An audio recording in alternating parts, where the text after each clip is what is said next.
उद्योगनगरी पिंपरी चिंचवड महानगरपालिका आहे आणि त्या महापालिकेचे मुख्य कार्यालय आपण बघतोय की इथे मॉकड्रिलचं प्रात्यक्षिक घेतलं जातं आणि अचानक आपल्याला स्फोटाचे आवाज येतात। त्या पद्धतीने आवाज झाल्यानंतर लगेचच सायरन वाजला आणि कोणालाही कल्पना दिल्या गेली नव्हती आणि या पद्धतीने हे सगळी जी कर्मचारी आहेत साधारण जवळपास 2 ते 3 हजार कर्मचारी अधिकारी या महापालिकेच्या मुख्यालयामध्ये असतात आणि इथे मॉकड्रिल घेणं गरजेचं होतं। आपण बघतोय धुरांचे हे लोट आहेत वर जे आहेत ते प्रात्यक्षिक म्हणून अशा पद्धतीचे बॉम्ब जे आहेत ते फोडण्यात आलेले आहेत। ठिकठिकाणी जे आहेत ते सगळे जे कर्मचारी आहेत ते त्यांना सुरक्षितरित्या बाहेर काढलं जाते आणि या मॉकड्रिलमध्ये जवळपास सगळ्या यंत्रणा ज्या आहेत त्या सहभागी झालेल्या आहेत। स्थानिक पोलीस असतील, आपत्ती सुरक्षा दल असेल किंवा स्थानिक जे सुरक्षा रक्षक आहेत महानगरपालिकेचे ते सुद्धा या मॉकड्रिलमध्ये त्यांचा समावेश आहे। खरं तर या मॉकड्रिलच्या माध्यमातून सगळ्यांना जे प्रशिक्षण आहे की आपत्कालीन परिस्थिती आली अशी परिस्थिती आली तर कोणत्या पद्धतीनं त्यांना अशा पद्धतीने बाहेर काढायचं याचं हे प्रात्यक्षिक आहे।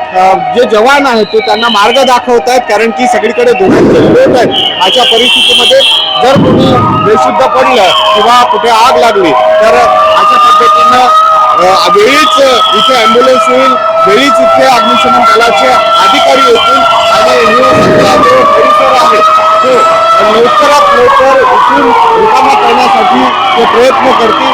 आपण बघतो की जवान युद्ध पातळीवर अशा पद्धतीनं हे सगळे मॉकड्रिलच्या माध्यमातून आपण बघतोय की कशा पद्धतीनं या सगळ्या कर्मचाऱ्यांना इथे जे आहेत त्यांना बाहेर काढण्यासाठी सुरक्षितरित्या बाहेर काढण्यासाठी एक सुरक्षित यंत्रणा तयार करते। अग्निशमन दलाचे जे जवान आहेत त्यांनी सिलेंडर सुद्धा सोबत घेतलेले आहेत आणि आपण बघतो की अचानक तर त्यातून बाहेर पडण्यासाठी अशा पद्धतीचे सायरन वाजून आधी यांना धोक्याची सूचना दिली जाते आणि त्यानंतर अशा पद्धतीने त्यांना खाली केले जाते। महानगरपालिकेचा हा परिसर आहे आणि मॉकड्रिल जे आहे सुरक्षेसाठी ज्याला आपण बघतो की इथे सगळे जे सुरक्षा रक्षक जे आहेत ते या कर्मचाऱ्यांना बाहेर काढतात। आपण इथल्या अधिकाऱ्यांशी काही बोलण्याचा प्रयत्न करू। या मॉकड्रिलमध्ये काय काय शिकवलं जाणार आहे आणि कशा पद्धतीने हे मॉकड्रिल केलं जाणार आहे या नंतरही ह्या सगळे प्रत्यक्ष घेतले जातील का याकडे देखील सगळ्यांचं लक्ष लागलं। इथे काही कर्मचारी देखील आहेत आणि अग्निशमन विभागाचे अधिकारी देखील आहेत। या पद्धतीनं इथे ॲम्ब्युलन्स जेव्हा दाखल होते तर जखमी कोणी किती वेळात ही ॲम्ब्युलन्स येऊ शकते याचा देखील प्रात्यक्षिक आपण काही सेकंदामध्ये हे सगळे आपत्कालीन परिस्थितीतल्या ज्या बाबी आहेत ज्या इथे उपलब्ध असणं गरजेचं असतं त्या इकडे आल्याचं आपण बघतोय। इथे आपण प्रयत्न करूया की इथे सगळे जे सुरक्षा कर्मचारी आहेत किंवा इथले जे अधिकारी आहेत कर्मचारी आहेत त्यांना या मुख्यालयातून बाहेर काढण्यात आलं आणि अर्थातच त्यांना जे जखमी असतील किंवा त्यांच्यावर उपचार करण्यासाठी म्हणून सगळ्या यंत्रणा ज्या आहेत त्या देखील इथे अशा पद्धतीने आपण बघतो की हा सगळं जे आहे ते मॉकड्रिल मार्फत प्रात्यक्षिकामार्फत इथे केलं जाते। आपल्यासोबत महानगरपालिकेचे अधिकारी देखील आहेत त्यांना आपण प्रयत्न करूया की कशा पद्धतीनं हा सगळा मॉकड्रिल केलं जाते। केंद्र सरकारच्या गाईडलाईन आलेल्या आहेत आणि त्यानुसार हे प्रात्यक्षिक मॉकड्रिल केलं जाते। काय काय सूचना सावधानता बाळगण्याचा प्रयत्न केला जातो।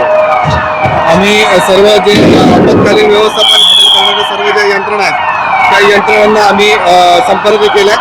महापालिकेवर जो हल्ला झालेला आहे त्या हल्ल्याला प्रतिसाद करण्यासाठी आणि इथे जे नागरिक आहेत त्या नागरिकांना सुरक्षितपणे बाहेर काढण्यासाठी आणि कोणतीही हानी होऊ नये यासाठी महापालिका आणि पोलीस यंत्रणा, आपत्ती व्यवस्थापन, अग्निशमन दल, त्याचबरोबर पोलीस यंत्रणा असं सर्वजणांनी एकत्रितपणे आम्ही हा संपूर्ण हल्ला याला कशा पद्धतीने प्रतिकार करायचा आणि नागरिकांचा जीव वाचवायचा यासाठी आम्ही प्रयत्न याची काही पूर्वकल्पना दिली होती का कर्मचाऱ्यांना? कशा पद्धतीने मॉकड्रिलमध्ये कोण कोण सहभागी झाले आणि काय काय प्रशिक्षण देतोय आपण? नाही, नागरिकांना याबाबत कर्मचाऱ्यांना काही प्रशिक्षण आम्ही माहिती नव्हती, परंतु यापूर्वी आम्ही कोणत्याही आपत्तीला कशा पद्धतीने टॅकल करायचं याची प्रशिक्षण आम्ही सर्व कर्मचाऱ्यांना दिलेलं आहे आणि त्यामुळेच कर्मचारी देखील या बाबतीमध्ये अवेअर आहेत. कोणताही हल्ला किंवा आपत्ती ओढवल्यानंतर कशा पद्धतीने सामोरं जायचं तर कर्मचारी देखील सतर्क आहेत. नागरिकांना देखील आमचं सातत्याने म्हणणं असतं की आपत्ती कोणती ओढवली की तातडीने त्या आपत्तीला सामोरं जाण्यासाठी तुम्ही देखील प्रशासनाला सहकार्य करा. नागरिक देखील सहकार्य करतात आणि आता जो तुम्ही पाहताय हा संपूर्ण समन्वयातून आम्ही ही जी आपत्ती ओढवली आहे त्याचा आम्ही प्रतिकार करतो आहोत. आता आपण बघतोय की अ दर्जाची महानगरपालिका 3 ते 4 हजार कर्मचारी आणि अधिकारी या महानगरपालिकेच्या मुख्यालयामध्ये दररोज असतात आणि म्हणून शहराच्या मध्यवर्ती ठिकाणी असलेल्या या इमारतीवर जर कोणती आपत्कालीन परिस्थिती ओढवली, कुठे हल्ला झाला, दहशतवादी आतंकवादी हल्ला झाला तर त्यातनं आपली सुटका कशी करून घ्यायची आणि प्रसंगावधान कसं राखायचं यासाठी म्हणून हे मॉकड्रिल इथं केलं जाते. अर्थातच या मॉकड्रिलमध्ये ज्या पद्धतीनं यंत्रणा आहेत, सुरक्षा यंत्रणा आहेत, आपत्कालीन यंत्रणा आहेत, ते पोलीस असतील, वेगवेगळे दल असतील ते सहभागी झालेले आहेत आणि अशा पद्धतीनं हे मॉकड्रिल जे आहे पिंपरी चिंचवड महानगरपालिकेच्या या सगळ्या परिसरामध्ये अर्थात आपण बघतो की पोलीस सगळेजण इथे दाखल झाल्यानंतर या बाजूला हे जे सगळे कर्मचारी आहेत त्यांना सुरक्षित स्थळी हलवण्यात आलेलं आहे आणि मॉकड्रिलचा नेमका हाच उद्देश आहे. युद्धजन्य परिस्थिती निर्माण झाली